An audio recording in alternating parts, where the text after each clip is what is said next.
Y ya llegamos a la tercera edición de esta serie que hemos denominado Todo lo que necesitamos saber acerca de ideología de género. Y bueno, como esta conversación estaba muy interesante, continúo conversando con Marbelia Flores acerca de estos temas. Así que bienvenida Marbelia otra vez aquí a Conversaciones Ellas Líderes. Muchísimas gracias. Como dije en los podcasts anteriores, es para mí un honor y un placer rescatar la verdad.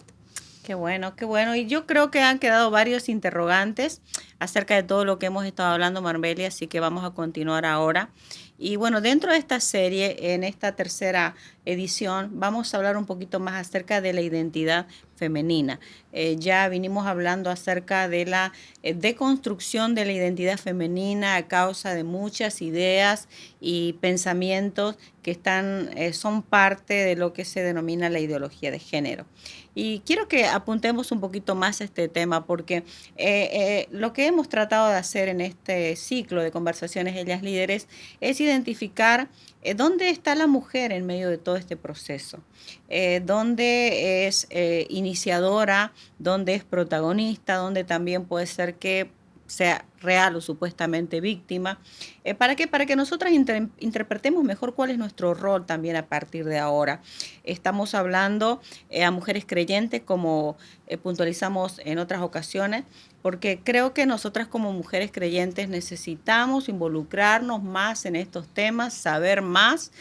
Quizás no vamos a ser tan académicas como Marbelia, que gracias a Dios que ella tiene toda esa preparación que ahora nos está sirviendo de alguna manera a nosotras, pero sí en el lugar desde donde estemos podemos liderar adecuadamente en medio de este tiempo y en medio de los desafíos que este tipo de asuntos nos plantean. Así que de eso se trata. Por lo tanto, reitero, hoy vamos a hablar un poco más acerca de la identidad femenina. ¿Realmente existe una identidad femenina? ¿Qué es lo que está pasando en cuanto a toda esta temática de la ideología de género? Así que, Marbelia, comencemos por ahí. Y creo que podemos hablar también a nivel global. Creo que en medio de la sociedad ahora vemos yo diría ciertas amenazas a, a la identidad femenina, al ser mujer, porque bueno, en base a lo que hemos estado hablando hoy mismo, muchas personas que no son biológicamente mujeres pueden decir que sí lo son.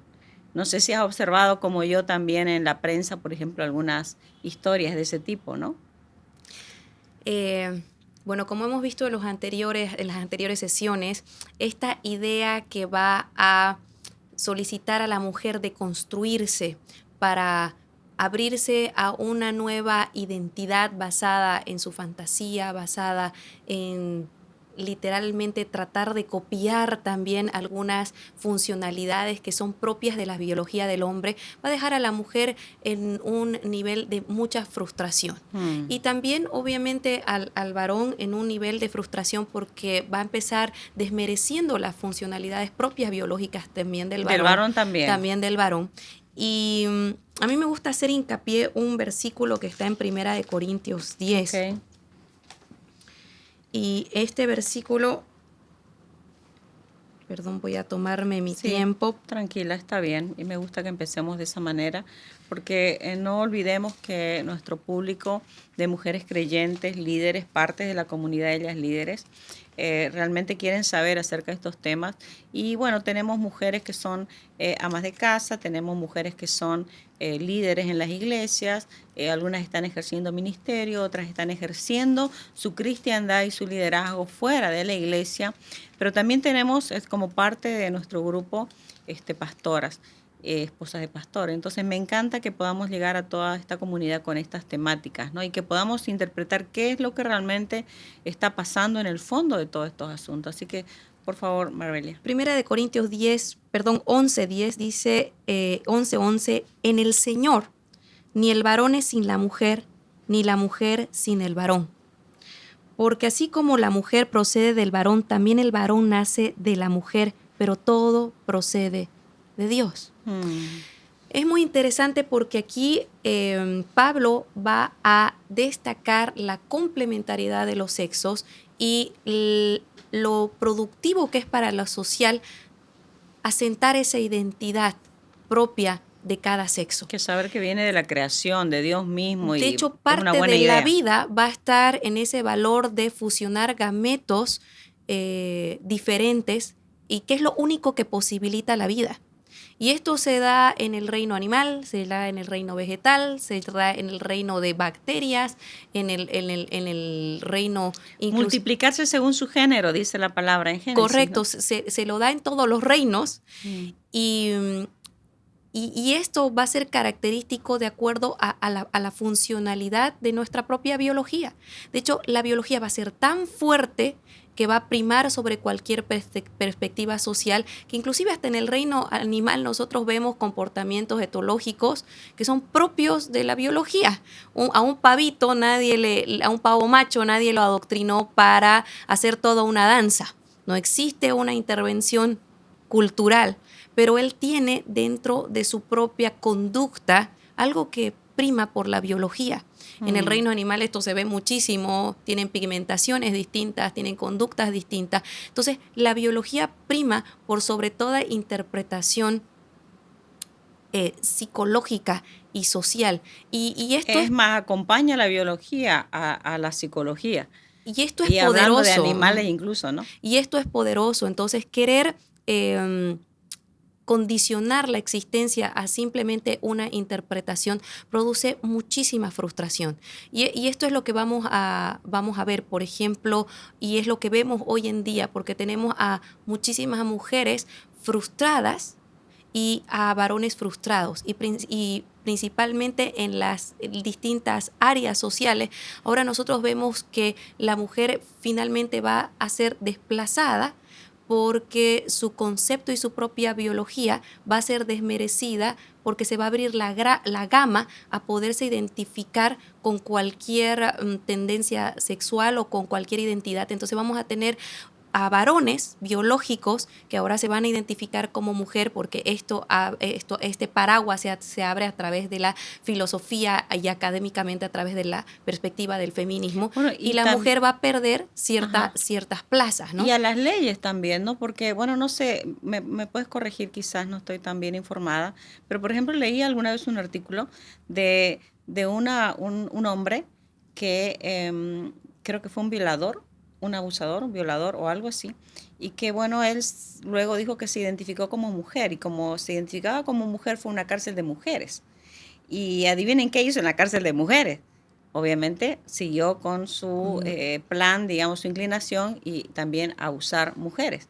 Entonces, pero la ley le permite a esa persona decir que él es mujer, y por lo tanto legalmente lo tienen que mandar a una cárcel de mujeres. ¿Eso ocurrió realmente? Yo tengo en la mente esa figura. Los ejemplos abundan, ¿no? De hecho, el problema no está en creer que simplemente somos una construcción social. El problema es cuando esta categorización se empieza a adentrar en lo social y se empieza a legalizar. Entonces tenemos un feminismo que, a nombre de la igualdad, pretende hacernos iguales de cosas que no somos iguales entre el varón y la mujer. Y lo mantiene esto mediante cuotas de crímenes, porque finalmente lo que se produce es una injusticia, ¿no? Yo siempre represento a la justicia como una imagen de una mujer ciega. Pero en el momento en el que tenemos una perspectiva de género, le abrimos un ojo, entonces nos parcializamos a beneficiar una interpretación o a beneficiar más los hombres o más a las mujeres. Y la feminidad lo que hace literalmente es destacar esas características diferentes que tenemos, pero que nos hacen valiosas a ambos sexos. De estos ejemplos van a haber muchísimos, ¿no? De hecho, un caso muy contundente en cuanto a el aplastamiento de la feminidad es lo que se ha dado ahora en el certamen de belleza. El certamen de belleza ha sido comprado por un hombre biológico que se autopercibe como una mujer, lo ha comprado el certamen, y ahora entonces se abre la participación de los hombres biológicos dentro del certamen de la mujer. Entonces la mujer es desplazada, y las características que son propias y naturales de su biología es desplazada por características que son artificiales. En otras palabras, bajo esa perspectiva, la mujer pierde su esencia, pierde su naturaleza, la valorización de su naturaleza. Y tiene que competir con algo que no es real, que no es natural. Correcto, deja de ser valorada para ser literalmente evaluada ahora bajo una perspectiva que tiene que evaluar un artificio que se lo consiga a través del dinero. Entonces, un bisturí ahora es la perspectiva del costo de lo que es ser mujer, cuando debería ser el valor de lo que nosotros traemos. Entonces, esta rebelión de la naturaleza que se tiene va a literalmente traer tanta injusticia. Lo vemos en los deportes, por ejemplo. Recientemente hubo una noticia, ¿no?, acerca de algo en el deporte. Los ejemplos abundan en el deporte y esto es lo que a mí me parece más injusto, porque ahora vemos a las mujeres que tienen que competir con varones biológicos y son desplazadas. El problema no está en perder, el problema es en las oportunidades que la mujer pierde al no tener estos premios y estas mejoras de vida que pueden tener al ganar los concursos de deporte. Por ejemplo, Fallon Fox. Y ahí tremendo, porque ahí, hablando de la biología, hay una diferencia pues sustancial, mucha diferencia entre el varón y la mujer en cuanto a la fuerza, en cuanto al tamaño, incluso biológicamente, los huesos, el peso, o sea, un montón de cosas, y que eso se pone, ¿no es cierto?, en juego cuando haces un deporte.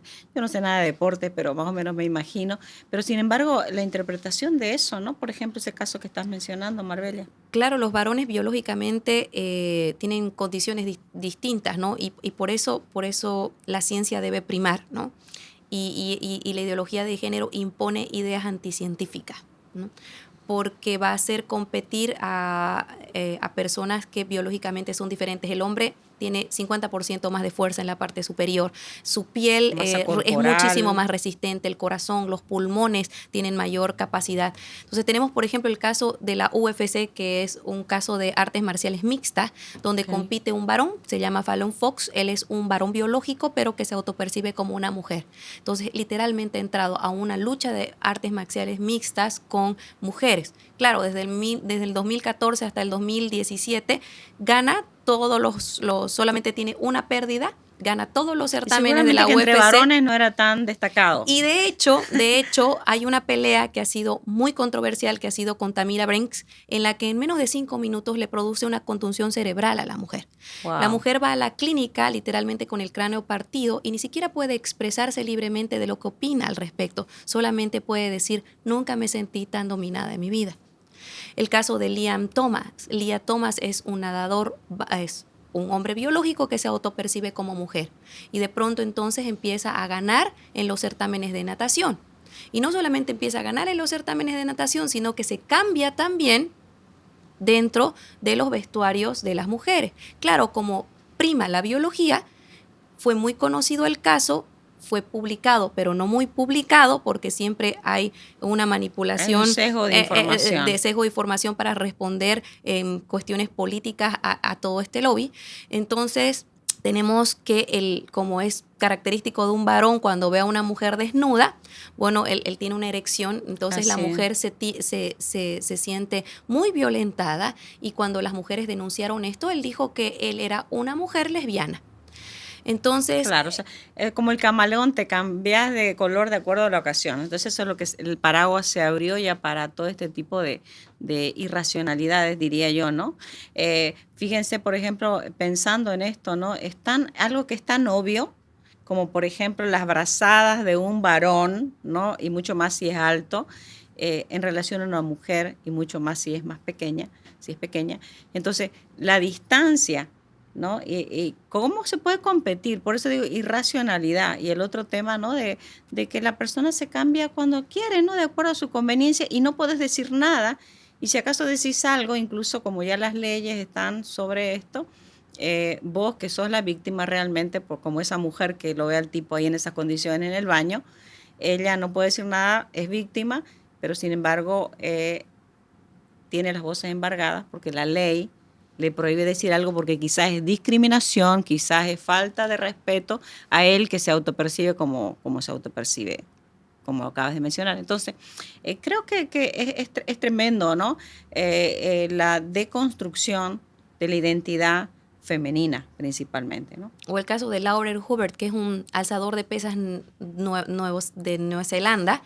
es alzador de pesas, ¿no? Obviamente la anatomía física del varón tiene y la contextura tiene muchísimo más privilegio por sobre el físico biológico de una mujer. Y claro, ha ido a participar en los Juegos de Tokio 2022. Entonces, ese lugar que podía tener una mujer para literalmente tener un espacio social que le impulse a tener un desarrollo de vida y que le repercute en el sacrificio que ella hace como desplazando mujer, a esas mujeres que se han dedicado toda su vida a entrenar. Totalmente. Esto no solo se da en los deportes o en certámenes de belleza, en los conceptos de belleza de la mujer. Tenemos también en el área política. Por ejemplo, el 2021 la Argentina ha publicado a través de una ley que el 1% de cargos públicos mínimamente se tiene que reservar para personas travestis, transexuales o transgéneros.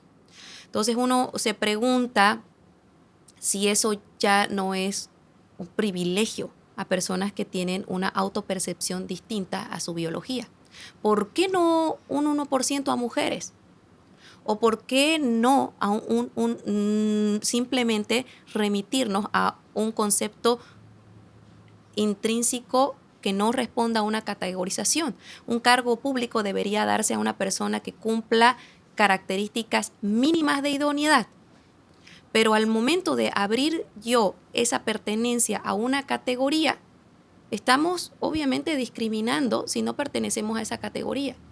Entonces, el problema del enfoque de género es que va a literalmente beneficiar a la persona simplemente por una identidad particular que responde a una fantasía y no una realidad, y provocamos muchísima injusticia. El caso, por ejemplo, de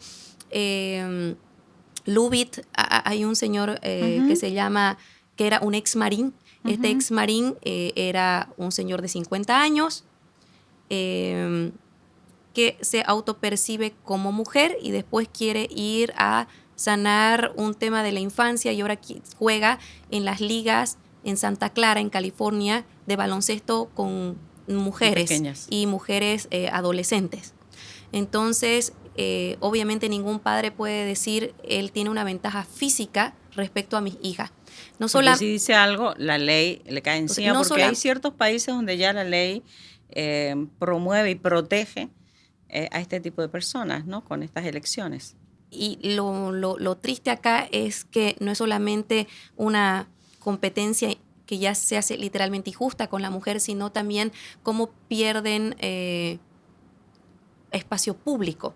El caso de este señor va a tener una cobertura amplísima de, por ejemplo, un medio deportivo de mujeres.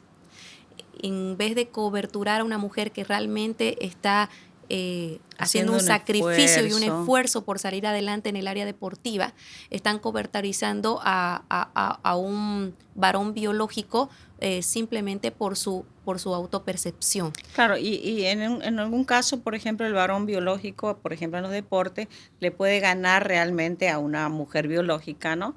Pero también veo que, me da la impresión que en general en la sociedad veo en este tiempo que incluso, por ejemplo, en algún concurso de lo que sea, el hecho de que la persona sea transexual o pertenezca a este grupo LGTBIQ y más todavía creo que hay, que se le da, digamos, la prioridad, la primacía. Es como que hay una tendencia en general de que a esta persona tenés que tratarla bien, tenés que darle el primer lugar, tenés que ser condescendiente, porque de lo contrario le estás irrespetando o no estás valorando quién es esa persona en cuanto a su identidad.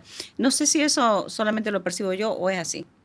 El problema es que estas ideologías nos han sesgado la justicia.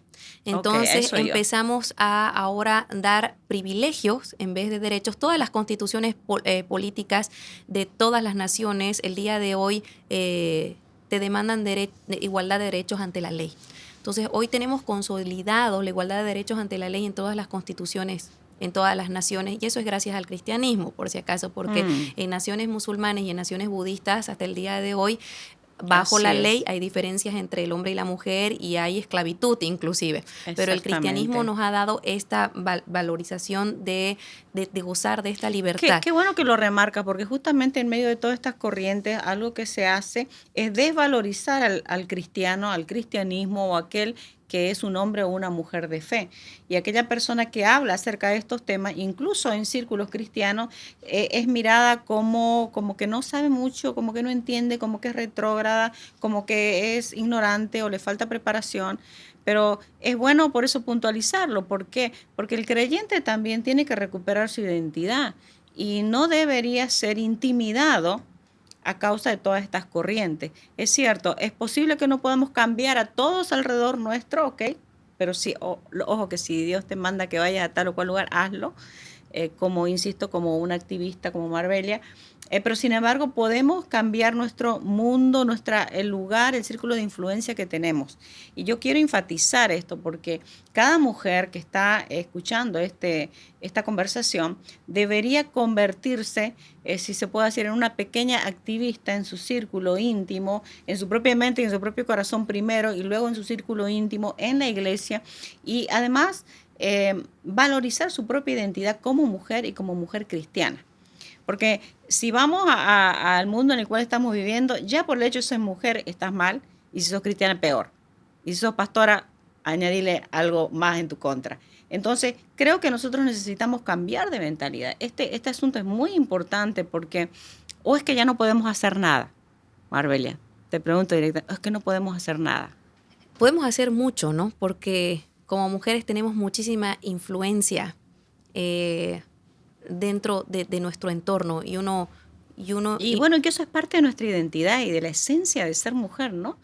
Y de hecho nosotros debemos ser una resistencia y no nos olvidemos que Jesús dijo que la luz vence a las tinieblas, ¿no? Uno de mis versículos preferidos es Juan 1, que dice que la luz vino al mundo y que simplemente las tinieblas no la pudieron dominar, no la pudieron subyugar, no pudieron tomar parte. Entonces hay que tener esa conciencia de que la verdad siempre prevalece y permanece.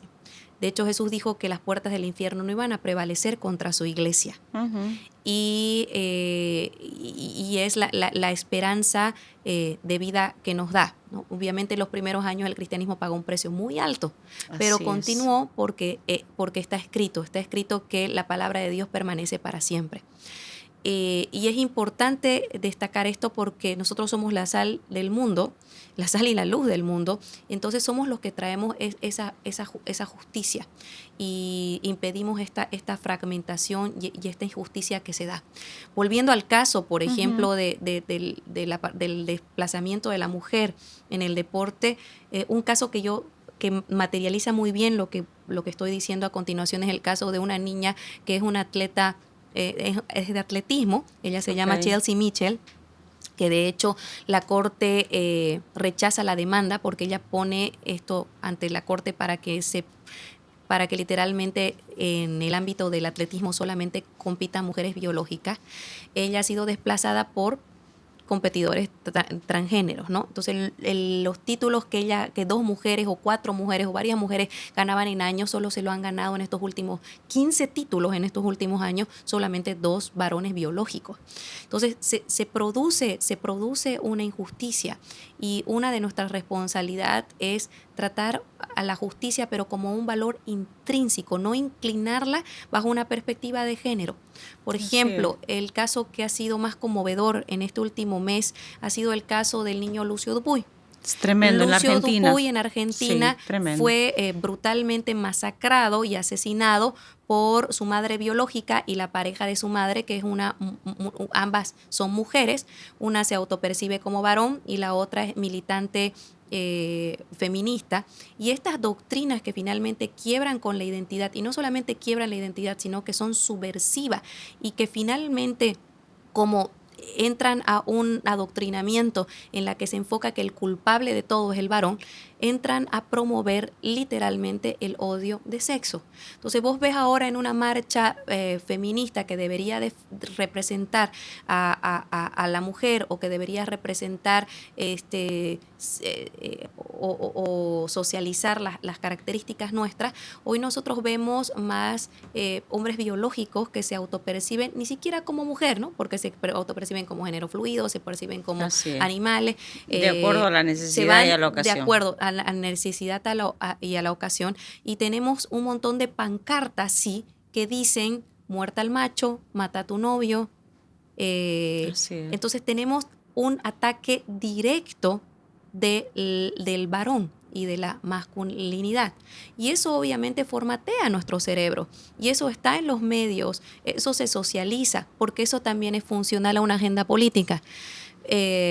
Pero Bueno, esto también va representa, entrando a nuestras sí, mentes sí, y obviamente va ajá, a condicionando nuestros hechos. Eso sumado a un desbalance psicológico provoca, sí, por ejemplo, la muerte de este niño sí, qué que tremendo. sin lugar a duda, de acuerdo a los registros forenses, era un niño que evidentemente sufrió violencia por el hecho de ser varón, porque obviamente tenía mordidos sus genitales, Así es. tenía mucha brutalidad de la mujer en el niño, ¿no? Entonces, esto tiene una repercusión social y obviamente, y tiene una injusticia social, y es nuestro deber como cristianos traer justicia a la tierra, ¿no? Así es. Y bueno, ya vamos también cerrando esta conversación. Bueno, vamos a tener otra más todavía y varias más, yo creo, a lo largo de esta nueva temporada, porque este es un tema muy importante, que podamos nosotros informar, que cada mujer creyente esté debidamente informada de qué es la ideología de género y yo sobreenfatizo una vez más, N veces, cómo esto está de alguna manera ligado al no celebrar la femineidad, está ligado, ¿no es cierto?, a muchas frustraciones reales, válidas, legítimas de la mujer a lo largo de la historia, pero que al no ser sanadas están dando como resultado también una aproximación peligrosa a este tipo de ideología. Y lo que más me preocupa es que esto suceda dentro del ámbito cristiano. La no celebración de la feminidad, la no reivindicación de la propia identidad, nos da finalmente como resultado que contemporicemos con ideas que son así como agarradas de los pelos, que como todo el mundo las cree, nosotros también tenemos que alinearnos un poco porque si no vamos a quedar re mal. Entonces, miren cómo insisto sobre esto, porque aparte de la información, creo que nosotras necesitamos cambiar de chip acerca de cada uno de estos temas que con Marbelia estamos conversando en esta serie que hemos denominado Todo lo que necesitamos saber acerca de la ideología de género. Con lo cual también les digo que no se pierdan los siguientes capítulos que anunciemos acerca de este tema. Pero tengo una pregunta más ya para ir cerrando, Marbelia, hay tantos temas donde nos podemos ir, pero hablando específicamente a las mujeres que nos están escuchando, ¿qué más podría hacer la mujer? ¿Qué más podría hacer una mamá que nos está escuchando ahora en esta conversación para alinearse a lo que Dios dice en su palabra, para educar a sus hijos adecuadamente? ¿Qué puede hacer una creyente? ¿Qué puede hacer una líder de iglesia? ¿Qué puede hacer una pastora? Que son mayormente el público que va a mirar primero esta conversación, ellas líderes. Tenemos que conocer e informarnos. Número 1, informarse. Informarse. La cristiandad trae tanta justicia a la tierra que obviamente estos temas ya estuvieron tocados desde antes de la ascendencia del cristianismo. De hecho, cuando el cristianismo asciende en contextos muy similares donde se promovían estas ideas. Por ejemplo, en la iglesia, la famosa carta a Esmirna, que está en Apocalipsis, habla de una iglesia que tenía que resistir y salir venciendo, si me permite. Claro que sí, porque creo que este es un dato importante, si hay un objetivo que tenemos con este podcast, precisamente es inspirar, es levantar un anhelo interior que creo yo que viene propulsado por el Espíritu de Dios para interpretar adecuadamente qué es lo que nosotros tenemos como identidad y qué es lo que Dios dice acerca de todo esto y nuestro rol en este caso, ¿no?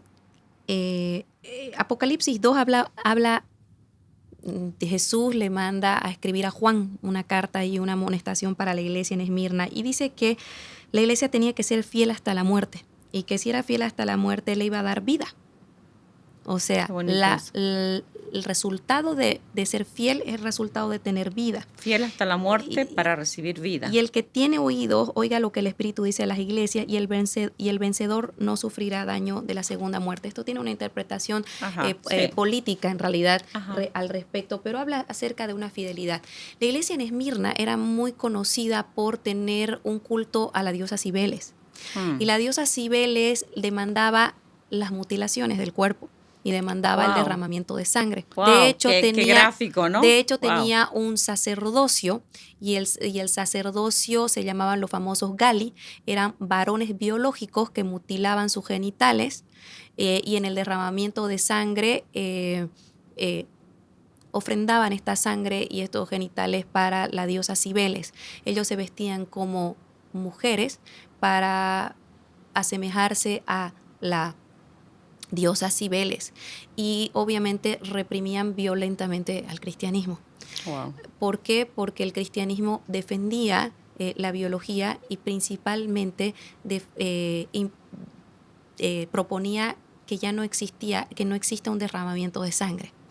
Es muy interesante que en el entorno espiritual toda esta filosofía como la feminismo y la ideología de género es una rebelión contra la naturaleza y con la creación, Así pero es. una rebelión que no solamente reniega contra la naturaleza, sino que propone la mutilación, propone la destrucción. Entonces vemos mujeres que reniegan de su biología y se mutilan los senos, o vemos un varón que reniega de su biología y literalmente se tiene que cortar partes de su cuerpo para hacer un artificio. Así es. Y de hecho una de las demandas más grandes del feminismo va a ser el aborto, Así es. que es un rito pagano de derramamiento de sangre. Tremendo. Sí. Por eso hay una connotación espiritual detrás de todo esto. Y en son de la igualdad, finalmente lo que hace el feminismo es matar la identidad de la sociedad, fraccionarla, literalmente promover ideas hasta que la extingan, pero también promover un negocio, y un negocio que va a estar ligado al derramamiento de sangre. Así es. Así sí. que es importante conocer muy bien cómo el cristianismo es salvación. El cristianismo se va a parar desde sus inicios contra el aborto. Así es, Todos sí, los libros tal cual. apologistas, la Didaye, todos los libros van a condenar abiertamente el aborto. De hecho, Cristo, por ejemplo, hay varios puntos. Cristo va a dignificar el trabajo doméstico de las mujeres, porque todas las parábolas, si ustedes leen la Biblia, están inspiradas en el trabajo doméstico. El reino de los cielos es semejante a la levadura. ¿Quién hacía pan? La mujer. El reino de los cielos es semejante a la mujer que perdió un dracma y barrió la casa para encontrarla.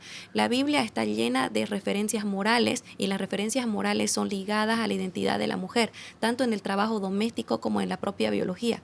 Jesús va a hacer milagros específicamente para mujeres que en ese círculo cultural no eran valoradas. Por ejemplo, una niña la va a resucitar. Por ejemplo, le va a llamar hija a una también. mujer con flujo de sangre, donde en un sistema cultural no se las permitía tocar porque supuestamente contaminaban al sacerdote. Lo van a tocar y él le va a decir hija. Va a revelar a una prostituta un gran misterio de cómo era el reino de los cielos. La Biblia es el libro que tiene más parámetros y referencias femeninas que otros libros de la época. Sí, tal y cual. Jesús literalmente va a ser una figura espiritual que va a dirigirse con tanto respeto, sin menosprecio, sin una distinción de estereotipo, sin ninguna referencia brutal a la mujer, en contraste con otras sectas o otros fundadores de otras religiones. Sí, El tremendo. cristianismo va a basarse en eso, en la dignificación de la mujer, va a tener protagonismo espiritual de las mujeres, va a tener un segmento mayoritario con las mujeres. De hecho, esta lo va a llevar a la Edad Media, y en la Edad Media Constantino, que va a ser el emperador que va a legalizar el cristianismo, va a dignificar a la mujer tanto, va a prohibir la lucha de gladiadores, la pena de muerte, porque va a defender precisamente la vida. Van a ser orfanatos, van a ser escuelas, van a ser hospitales, porque la dignificación de la vida a través de la mujer, como era partícipe del cristianismo, se va a valorizar de tal manera. Y eso es lo que se ha perdido hoy. Y es importante conocerlo, porque cuando vos te das cuenta que Jesús vino literalmente para traer vida, y una vida en abundancia, y tener una repercusión en la eternidad de esto, te das cuenta qué importante es la mujer como portadora de vida. Así es, sí, y qué importante y estratégica también la mujer para una vez sabe todo eso y se siente, está muy consciente de quién es, muy consciente de lo de Dios, así tal cual lo estás describiendo, porque muy bueno tener una perspectiva espiritual, cristiana acerca de todo esto, pero una vez lo tiene, también ella puede compartirlo y ser esa mujer de influencia en tantos contextos, ¿no? Así que me encanta, podemos continuar la charla, pero necesitamos cortar ahora. Gracias, Marbelia, como siempre, excelente, mucho aporte el tuyo y te animo a que sigas siendo esa mujer joven activista que puede estar enseñando y abriendo los ojos espirituales, porque de hecho se trata de eso a muchas personas, ¿no? Así que a todos ustedes, muchísimas gracias por acompañarnos hasta aquí. Les cuento que habrá un siguiente capítulo donde vamos a cerrar algunas otras ideas acerca de este tema dentro siempre de esta serie que hemos denominado todo lo que necesitamos saber acerca de la ideología de género. Que Dios les bendiga.